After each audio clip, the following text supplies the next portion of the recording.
पुण्याच्या 5 मानाच्या गणपतींची नावं माहिती आहेत. त्याच्यानंतर आलेल्या लकडी पुलावरून जाणाऱ्या 50-100 गणपतींची रोषणाई, देखावा मी पाहिलेला आहे. पण श्रीमंत भाऊसाहेब रंगारी गणपतीचा मान काय आहे हे इतक्या वर्षामध्ये आज मला पहिल्यांदा कळलं. भाऊ पालन करायचा प्रयत्न करते. माझ्याकडेही 10 दिवस गणपती असतो.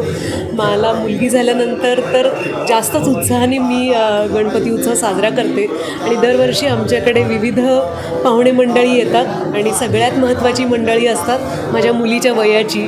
ते सगळेजणं येतात. आम्ही त्यांच्यासाठी काही ना काहीतरी आमची कला सादर करतो घरातली सगळीजणं आणि आरती, प्रसाद असं फार आनंदाचं वातावरण असतं. आपण सगळेजणं मिळून जर ही परंपरा जपत राहिलो तर